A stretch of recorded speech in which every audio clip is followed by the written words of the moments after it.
Hola, hola, ¿todo bien? ¿Me escucha? Día, doctor. Ok, vamos a pasar a otra clase, entonces nos toca sangre 2, sangre 2. Vamos a compartir aquí.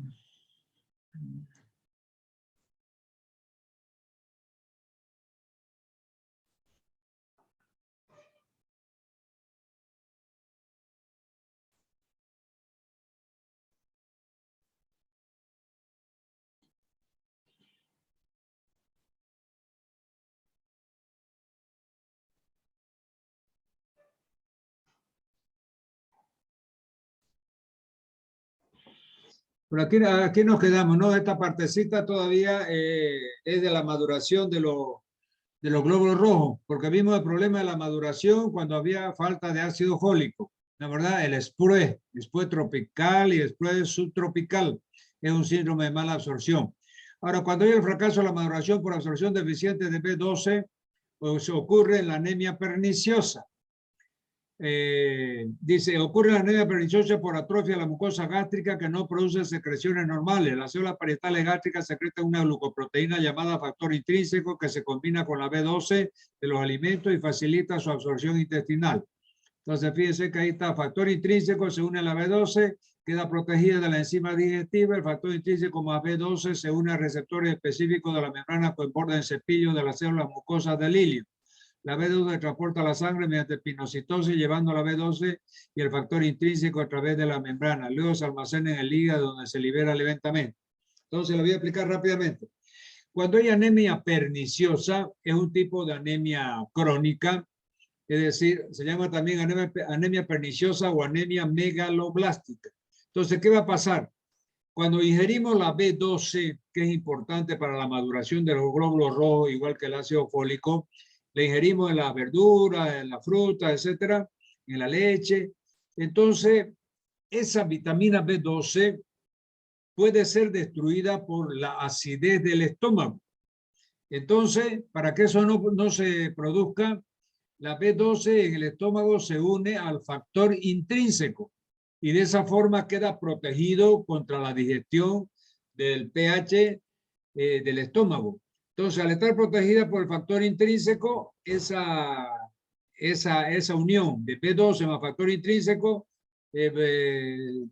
traspasa el píloro, va al intestino, se une a las células en cepillo del borde de la mucosa intestinal, en el ileum, y ahí se absorbe.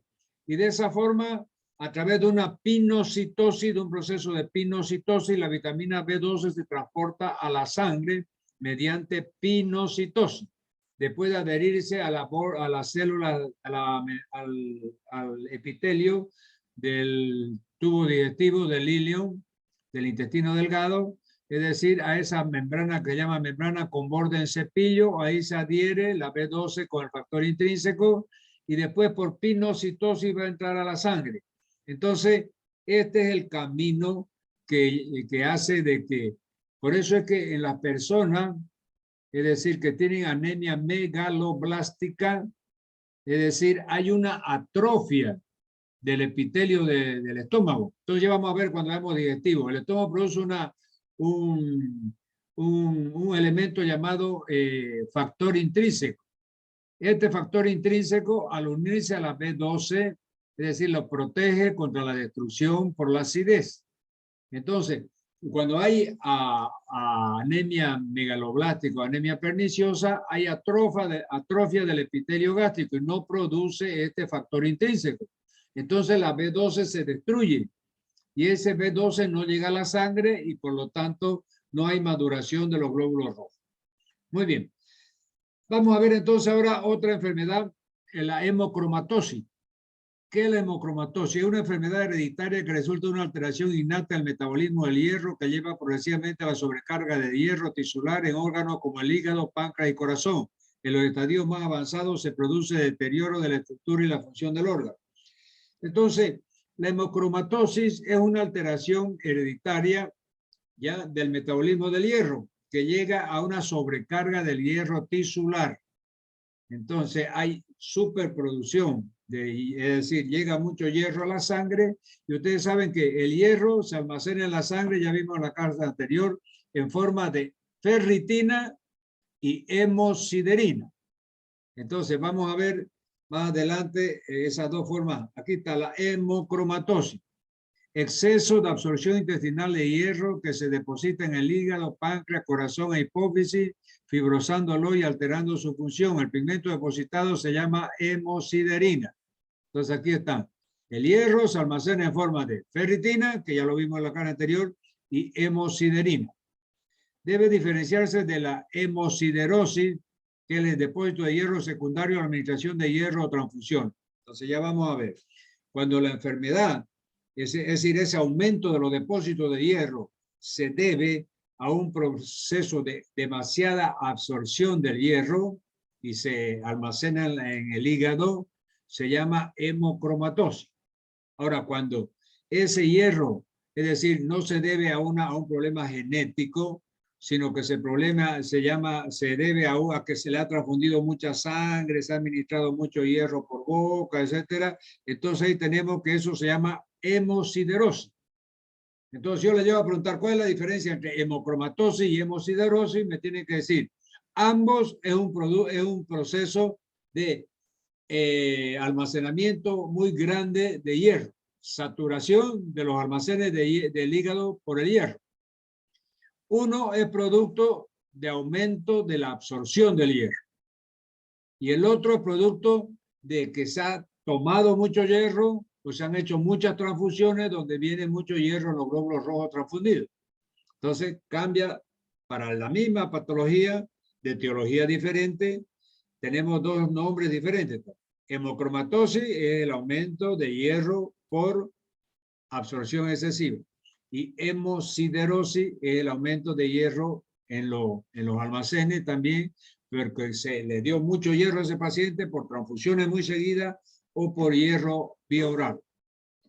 Metabolismo del hierro, fíjense, entonces aquí tenemos en el hombre adulto de 3 a 3,5 gramos, es decir, son las ingestiones diarias de la persona adulta, siendo que la mujer, el hombre adulto 3,6 gramos, la mujer adulta 2,4 gramos, en la gestante y lactante de 5 a 8 gramos. Entonces, de eso se absorbe, acá arriba voy con mi apuntador, se absorbe 1,2 miligramos diarios. Entonces, fíjense, se ingieren 3,6 gramos y se absorbe 1 a 2 miligramos por día. Después, hay reciclaje de los glóbulos rojos senescentes, o sea, aquellos glóbulos rojos que han cumplido más de 4 meses se destruyen en el vaso. Ahí se libera el hierro para ser reaprovechado. El hierro es crucial para muchas funciones biológicas como respiración, producción de energía, síntesis de ADN, proliferación celular, desarrollo de interconexiones sinápticas. Después vamos a ver esta hormona, fíjense que está aquí en amarillo, que dice hepcidina. Aquí está la hepcidina, fíjense. Es una hormona péptica producida en el hígado que mantiene el hierro corporal total en rango normal, evitando deficiencias y excesos. Entonces vamos a ver esta hormona en la próxima diapositiva en forma más detallada. Aquí vamos a ver la distribución del hierro en el cuerpo humano. Iron compartment in the human body, en inglés, ¿verdad? Entonces, fíjense ustedes, aquí tenemos el apuntador. La distribución del hierro en el cuerpo, el 65% por hierro, y el 65% del hierro está en la hemoglobina, formando parte de los glóbulos rojos. Fíjense, 65%, más de la mitad. En la mioglobina, que es la proteína del músculo, 10%.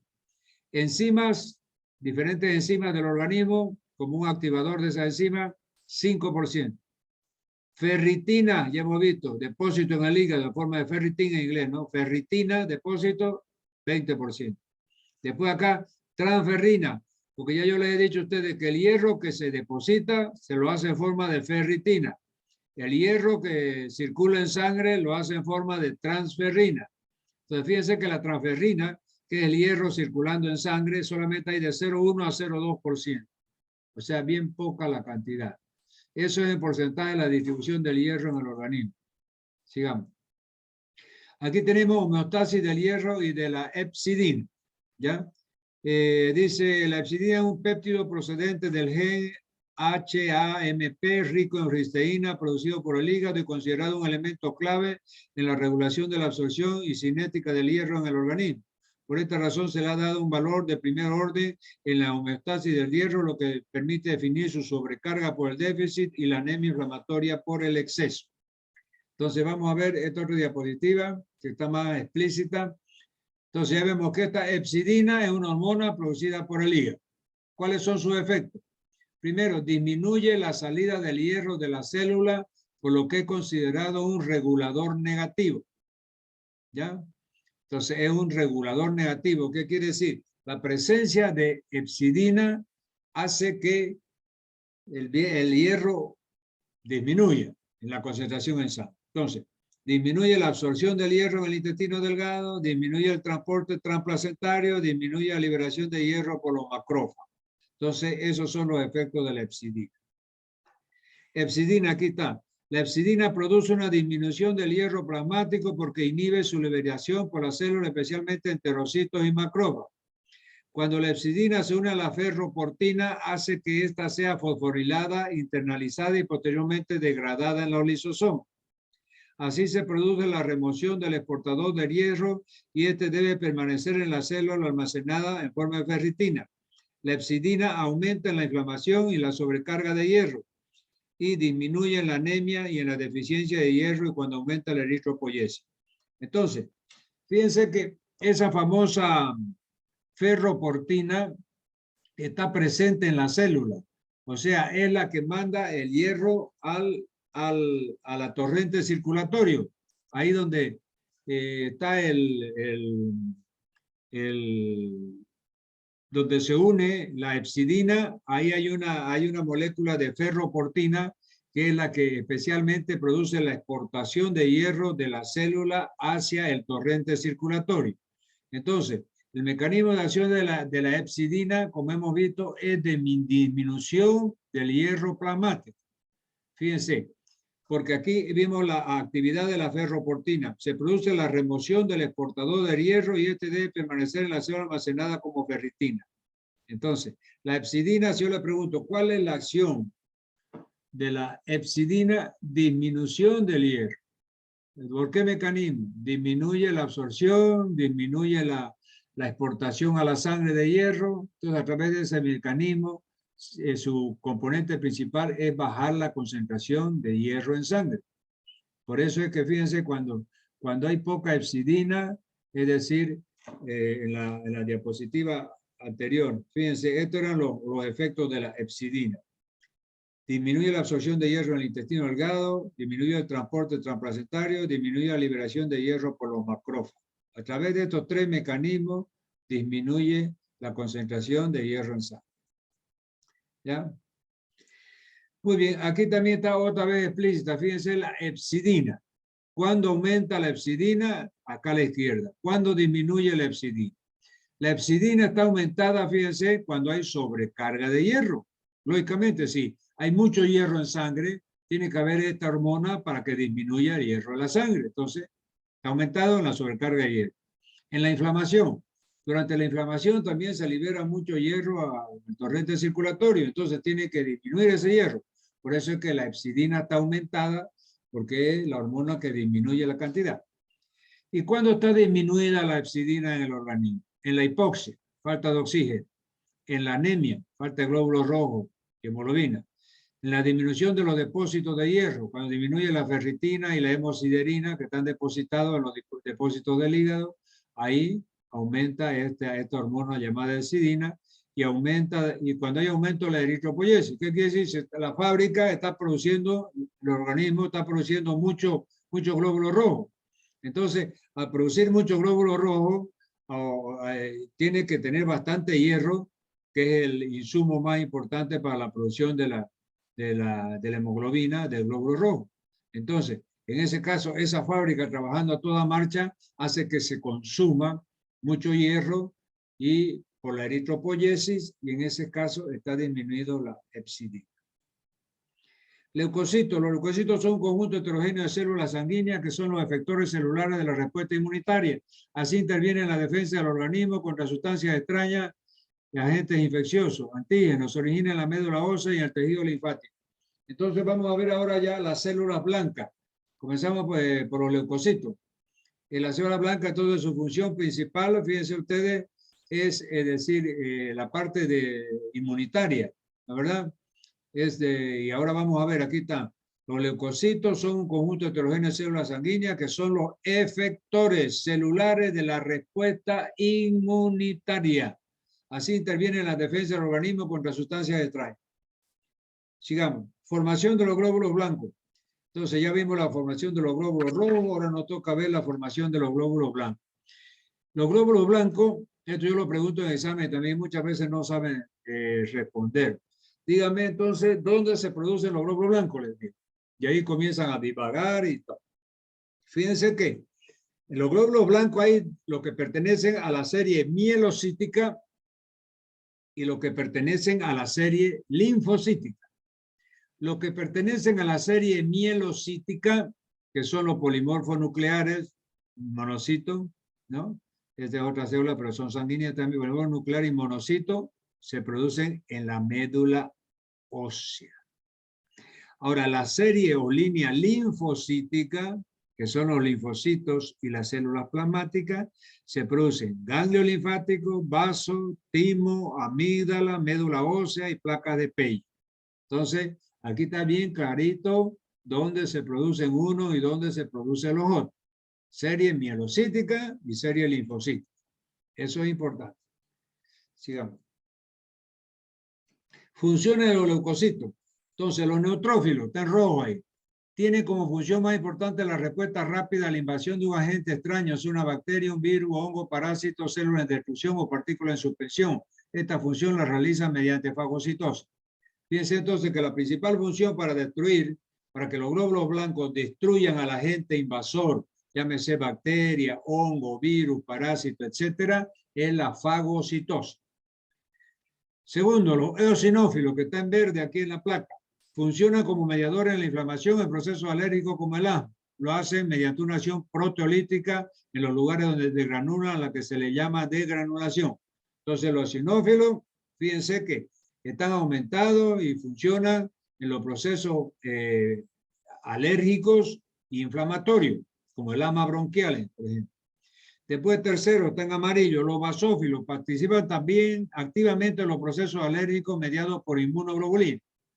Entonces, fíjense que aquí los basófilos también actúan en los procesos alérgicos, que está donde hay producción de inmunoglobulina E, por los neuropéptidos y por el factor liberador de la histamina. Entonces, ya vimos los neutrófilos en problemas inflamatorios para destruir hongos, bacterias y virus. Los eosinófilos en problemas inflamatorios y alérgicos para destruir a los alergenos. Y los basófilos también en problemas alérgicos, pues ahí donde entran en juego las inmunoglobulinas. Propiedades de los leucocitos o leucocitos. Las propiedades de los leucocitos, fíjense que son 4. 1, movimiento ameboideo. 2, quimiotaxis. 3, diapédesis. Y 4, fagocitosis. ¿Qué es el movimiento ameboideo? El movimiento ameboideo viene de la ameba. Entonces, si ustedes se acuerdan en biología, en biofísica, bioquímica, han visto que el movimiento histología, etcétera, el movimiento ameboideo es a través de pseudópodos. Ya nosotros cuando vimos transporte grueso de membrana atrás, hemos visto cómo se forman, es decir, cómo salen las células de dentro del citoplasma hacia afuera y de fuera de la célula hacia el citoplasma. Es decir, la célula emite como unos pies, eso llaman pseudópodos. Entonces, este movimiento ameboideo y va avanzando como una ameba, es el que es muy parecido aquí en la propiedad de los leucocitos que dice movimiento ameboideo. Entonces, con los pseudópodos va atrapando las partículas, fagocitando las bacterias, los hongos y los virus. Ese movimiento ameboideo con emisión de los pseudópodos es una de las propiedades de los leucocitos. Segundo, quimiotaxis. ¿Qué es la quimiotaxis? Es la atracción, un foco inflamatorio, un foco infeccioso, produce atracción de los glóbulos blancos.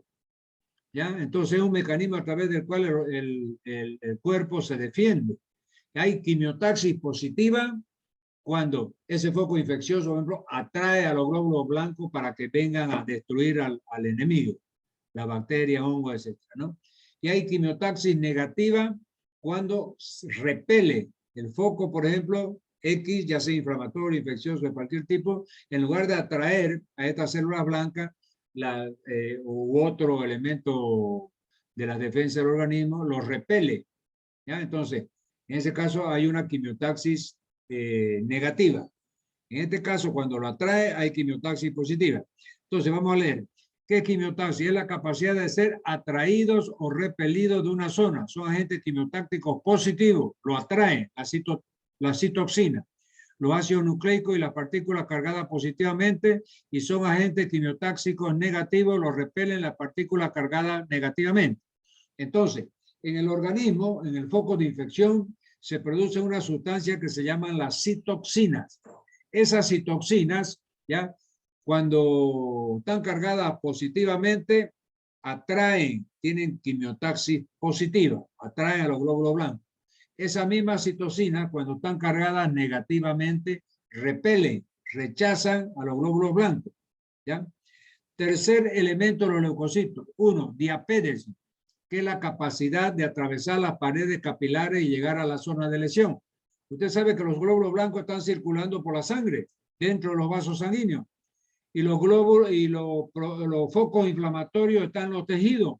Entonces el glóbulo blanco tiene que salir de dentro del vaso, donde está la sangre, a través de esos poros, haciéndose delgadingo y pasando justamente por esa pequeña micra de diámetro, para poder salir del vaso y ir al foco infeccioso y combatir la infección. Eso se llama diapédesis, es la capacidad para atravesar los capilares sanguíneos y ir a la zona de lesión. Y el cuarto es la fagocitosis, que ya hemos visto, la capacidad para englobar y digerir las partículas. Esta propiedad tiene la mejor desarrollada los neutrófilos y los monocitos. Entonces yo le llego a preguntar en el examen, ¿cuáles son las propiedades de los leucocitos o glóbulos blancos? Me tiene que decir, son 4. Movimiento ameboideo, quimiotaxis, que puede ser positiva y negativa, diapédesis, que es la salida de dentro del vaso hacia el foco inflamatorio, y en cuarto lugar, la fagocitosis. ¿Ya? Entonces son las 4 propiedades que tienen los glóbulos blancos. Sigamos, inflamación. La respuesta inflamatoria se presenta cuando los tejidos son lesionados por bacterias, traumatismo, toxinas, calor o cualquier otra causa. El tejido dañado libera químicos incluyendo histamina, bradictinina, serotonina. Estos químicos hacen que los vasos sanguíneos dejen escapar líquido hacia los tejidos, causando inflamación. Esto ayuda.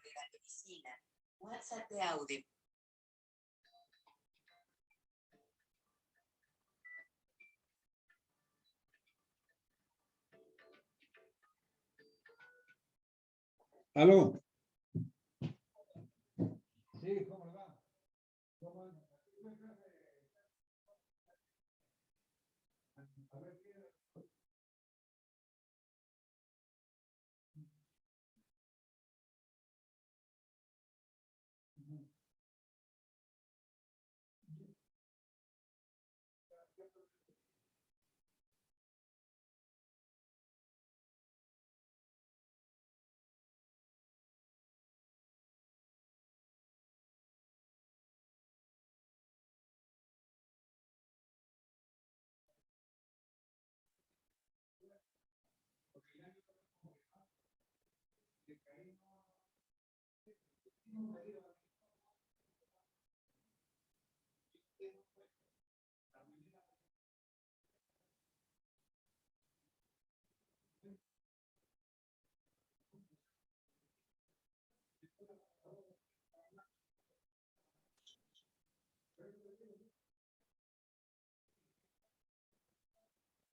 Muy bien, entonces estamos viendo el proceso inflamatorio, cómo es de complicado y es donde más actúan los actores sanguíneos, ¿la verdad?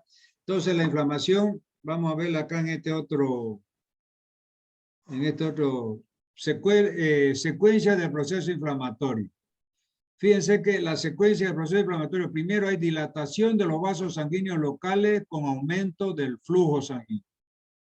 Segundo, hay aumento de la permeabilidad de los capilares con mayor filtración de líquido al intersticio. Tercero, hay coagulación del líquido en los espacios intersticiales por aumento del fibrinógeno y otras proteínas. Cuarto, hay migración de gran número de granulocitos y monocitos.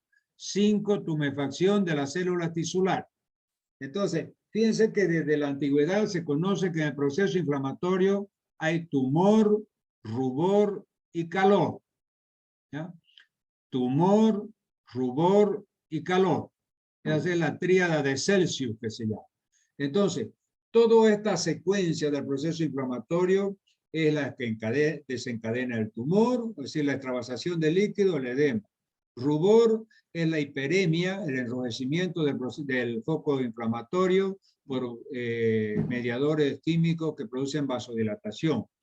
Y calor, aumento de la temperatura por esa gran cantidad de elementos de la sangre sanguíneo y el proceso inflamatorio en curso, ¿no? Ahora, ¿cuáles son los mediadores químicos? Fíjense acá a la derecha que se producen en ese proceso inflamatorio. Primero, la serotonina. Segundo, las prostaglandinas. Tercero, producción del sistema del complemento. Cuarto, producción del sistema de coagulación de la sangre y linfocina. Entonces, si yo le llegara a preguntar cuáles son los mediadores químicos que se producen en el foco inflamatorio, me tiene que decir serotonina, prostaglandina, sistema de complemento, sistema de coagulación de la sangre, las plaquetas, etcétera, ¿no? Y las linfocinas. Esos son los elementos que entran a un proceso de inflamatorio. Respuesta durante la inflamación. Entonces, esto es interesante porque se lo describe, y lo describe Guyton, prácticamente cuando hay un proceso inflamatorio o infeccioso en el organismo, es decir, acuden para destruir ese agente invasor todas las células blancas, pero lo hacen por oleada, como si fueran batallones de un ejército, de un regimiento. Inclusive, Guyton habla de que es una verdadera operación de guerra. Por ejemplo, la primera oleada, el primer batallón que va a enfrentar a ese enemigo, que está, llámese bacteria, hongo o virus, en el foco inflamatorio, está formado por los macrófagos. Fíjense, uno. Entonces, los macrófagos constituyen la primera línea de defensa contra la infección. Entonces, fueron los macrófagos a combatir al enemigo. La segunda línea, la invasión por los neutrófilos del área inflamada constituye la segunda línea. O sea, los primeros, los infantes de marina, se puede decir, que van al frente del campo de batalla, son primero los macrófagos. Cuando estos ya son ultrapasados, vencidos, derrotados, ahí va la segunda línea que está formada por los neutrófilos del área inflamada, constituyen la segunda línea. Ahí, si esos mismos ya mueren en el campo de batalla y no consiguen, es decir, derrotar al invasor ahí, va la tercera línea, la segunda invasión de los macrófagos. O sea, esa tercera línea está formada por la segunda oleada de los macrófagos que fueron, fíjense que la primera oleada fue macrófago, la segunda los neutrófilos, la tercera nuevamente los macrófagos que se produjeron en ese campo de batalla constituye la tercera línea de defensa. O sea, las reservas de los macrófagos que quedaron van a ir a ofrecer la tercera línea de defensa. Y la cuarta línea está constituida por la mayor producción de granulocitos y macrófagos. Entonces ahí la cuarta línea es aquellos reservistas que estaban preparándose y estaban citando que vengan más soldados de la reserva porque la gente invasora estaba ganando la batalla. Entonces está formado por los granulocitos y macrófagos. Esa sería la cuarta línea en el foco inflamatorio. Repetimos, la respuesta durante la inflamación se hace como un verdadero campo de batalla y por oleada van acudiendo a ese campo de batalla los distintos células blancas. Los primeros que van son los macrófagos, que es la primera línea. La segunda línea está formada por los neutrófilos, neutrófilos. La tercera línea, nuevamente la segunda oleada de macrófagos, y la cuarta línea está formada por los granulocitos y macrófagos. Sigamos, ahí está el foco infeccioso, fíjense una astilla clavada en el cuerpo, en una parte del cuerpo. Doctor, Hola. disculpe que lo corte. ¿Será que puede repetir, por favor, las 3 líneas? ¿Cuáles son en cada una? Las 3 líneas, la primera es macrófago, la segunda es neutrófilo, la tercera es la segunda oleada de macrófago y la cuarta monocitos y leucocitos. Entonces, ¿en la diapositiva está mal o me confundí yo? ¿Cómo? Entonces creo que en la diapositiva hay un error porque dice que neutrófilo es la tercera línea. Ah, no, no, segunda. A ver, escúcheme, aquí está claringo. Con rófago dice macrófago, la primera. La segunda es neutrófilo, está con verde. La tercera es nuevamente macrófago, la segunda oleada que he dicho. Y la cuarta es granulocito y macrófago que está en azul. Más Gracias. claro que eso, agua turbia. Bueno, vamos. Entonces, aquí está la astilla ahí clavada en la piel, en el tejido celular subcutáneo. Dice, 1, los tejidos dañados liberan histamina, incrementando el flujo sanguíneo del área. 2, la histamina aumenta la permeabilidad capilar, permitiendo la llegada de los fagocitos. 3, los fagocitos fagocitan bacterias y células muertas. Y 4, las plaquetas sellan los capilares sanguíneos. Entonces, aquí hay un cuadro que nos muestra todo el proceso inflamatorio a causa de este trauma con un arma punzo cortante, ¿viste? Más que todo punzante, que llega a penetrar en el tejido. Y aquí en el foco infeccioso es del campo de batalla donde se están desarrollando la llegada de esos 4 batallones que yo le decía, de esas 4 oleadas de glóbulos blancos, comenzando por los fagocitos, después los neutrófilos. Muy bien. Inmunidad. El cuerpo humano posee la capacidad para resistir la agresión de sus tejidos y órganos por casi todos los tipos de microorganismos o toxinas. Esta capacidad se llama inmunidad. Una gran parte de la inmunidad es adquirida, no aparece hasta después de que el cuerpo es atacado por primera vez por una enfermedad o toxina bacteriana y tarda a menudo semanas o meses en surgir. Otra parte de la inmunidad resulta de enfermedades generales y no de procesos causados por patógenos concretos y recibe el nombre de inmunidad innata. Entonces, aquí nos está definiendo lo que es el concepto de inmunidad, que muchas veces se lo confunde con la parte de alergia. Una cosa es la inmunidad y otra cosa es la alergia. Entonces, este campo de la inmunidad es un campo que avanza muy rápidamente dentro del campo médico. Y ustedes van a ver que no es nada de fácil tener en mente la diferencia entre un proceso inmunitario y un proceso alérgico. Por eso es que yo me daba el trabajo de producir todas estas diapositivas para que ustedes tengan la idea bien cabal y exacta de lo que es la inmunidad. Ahorita lo voy a poner de nuevo.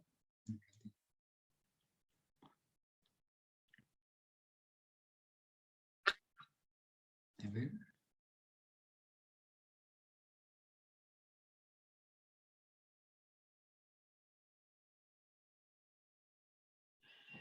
Muy bien, vamos a ir entonces aquí donde estábamos. Inmunidad.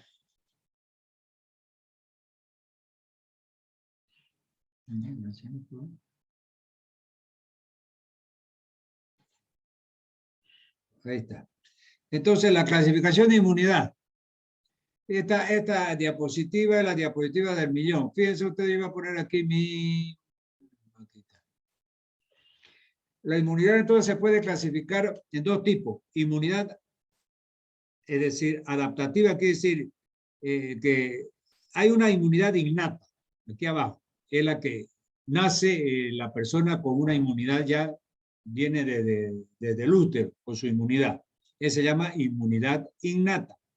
Y hay una inmunidad adquirida. Por favor, cambien esa adaptativa porque confunde más.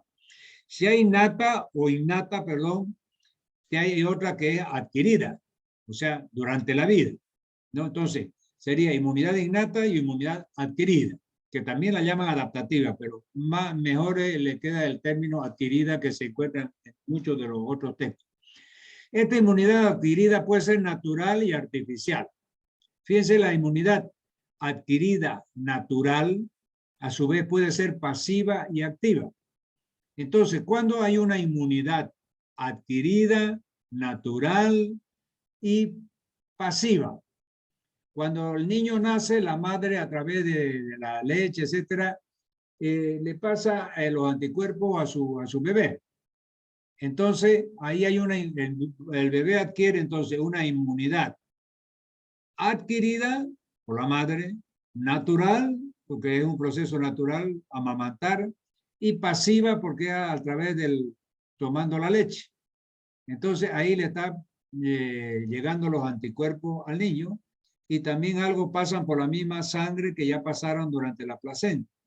Pero aquí lo más común es esa inmunidad natural, pasiva, maternal. Y hay otra inmunidad que es también adquirida, natural, pero activa. O sea, la infección. Cuando usted, por ejemplo, tiene una enfermedad, se infecta, es decir, entra una bacteria a su cuerpo y después usted desarrolla su propio anticuerpo para combatir esa enfermedad. Y ya queda con una inmunidad natural y activa. Por la misma... Oye, déjalo eso ya ahí nomás. Ya no le digas más a Milenka y que quede ahí. Entonces, inmunidad natural activa. Eso es la infección. Muy bien, entonces vamos a partir otra vez de la inmunidad adquirida, pero ya artificial. Fíjense, pasiva, vamos a ver primero la activa, artificial pero activa. Estas son las vacunas. Y la pasiva son los sueros. ¿Por qué la inmunidad adquirida, artificial, vacuna? Porque usted pues cuando da la vacuna, usted le inyecta el antígeno, ya sea el virus atenuado, etcétera, y el propio organismo produce sus anticuerpos. Entonces, por eso es una inmunidad que ha sido desarrollada, que ha sido adaptativa, ¿ya? Artificial y activa. Artificial porque la vacuna es un producto artificial, no un producto natural del cuerpo. Y activa porque el propio cuerpo produce su anticuerpo. Ahora, cuando es suero antitetánico, suero antibotulínico, suero antiofídico, etcétera, son anticuerpos que ya han sido producidos en los caballos, por ejemplo, ya se les inyecta, producidos en otras especies animales. Entonces, una inmunidad, es decir, adquirida, artificial y pasiva, porque los anticuerpos ya vienen de los sueros de los caballos que han puesto en las inyecciones y le están puestos y le han colocado a ese enfermo. Sin embargo, la vacuna era una inmunidad, es decir, adquirida, artificial, porque por medio de una vacuna, pero activa, porque es el propio cuerpo que produce sus anticuerpos para defenderse. Sin embargo, en el suero ya son anticuerpos preformados en ganado equino, por ejemplo, para combatir la enfermedad. Muy bien, aquí tenemos inmunidad innata. Los gérmenes que logran penetrar en un organismo se encontrarán con las células y los mecanismos del sistema inmunitario innato. Las defensas del sistema inmunitario innato no son específicas, lo cual significa que estos sistemas reconocen y responden a los patógenos de una forma genérica. Entonces, la inmunidad innata es una inmunidad muy débil, muy pobre. O sea, el niño que nace, que recién nacido, es decir, puede tener algunos anticuerpos contra alguna bacteria, algunos virus, así, pero muy leve, muy débil es la inmunidad innata. Y hay otra que le pasa a la madre a través del amamantamiento, a través de la leche, como hemos dicho. Pero esa es la llamada inmunidad innata. Tipos básicos de inmunidad adquirida. Entonces, la inmunidad está en manos de dos tipos de células. O sea, perdón, dos tipos, es decir, del mismo linfocito T y linfocito B. O sea, la célula blanca se llama leucocito. Unos tipos de células blancas se llaman los linfocitos. Los linfocitos se dividen en T y B. ¿Ya? Los linfocitos T, que están amarillo aquí, son los encargados de la inmunidad celular. Y los linfocitos B son encargados de la inmunidad humoral. ¿Qué quiere decir? En la inmunidad humoral son los anticuerpos. Entonces, fíjense que aquí dice, abajo de inmunidad humoral, linfocitos B. El cuerpo desarrolla anticuerpos circulantes, es decir, moléculas de globulina del plasma sanguíneo que atacan al agente invasor. Y acá abajo de la inmunidad celular de linfocitos T dice se alcanza a través de la formación de un gran número de linfocitos T y especialmente diseñados para destruir al agente extraño. Entonces, linfocitos T, inmunidad celular, linfocitos B, inmunidad humoral. Alergia. Fíjense que entonces no se confunda con la alergia. La alergia es también conocida como hipersensibilidad inmediata. Se define como una sensibilidad anormal a una sustancia que es generalmente tolerada y considerada no dañina. Aunque todas las reacciones inmunes de defensa resultan de la exposición a sustancias extrañas, las alergias son reacciones inmunes exageradas que causan daño o inflamación y que difieren de la reacción inmune protectora que es conferida por las inmunizaciones o infecciones naturales. Entonces, la alergia ocurre en un determinado grupo de personas cuando se sensibilizan a ciertos alergenos. Por ejemplo, hay la famosa rinitis alérgica. El paciente, la persona es alérgica al frío, al polvo, a la lana, al polen de algunas plantas que florecen en determinadas épocas del año. Entonces, cada vez que está en contacto el organismo de ellos con esos alergenos, polen, lana, frío, etcétera, humo, entonces hay alergia alimenticia, también chocolate, etcétera, ropa sintética, por ejemplo, todo ese tipo de alergia, hay una previa sensibilización a un alergeno específico. Entonces la persona manifiesta eso con estornudo, moqueo, lagrimeo, se cierra el pecho, también tiene un poquito de ronco y sibilancia, el pecho está medio cerrado, la verdad. Esas son los síntomas de la alergia. Aquí también funciona el sistema de macrófagos tisulares monocitos. Una gran parte de los monocitos al penetrar en un tejido se transforma en macrófagos.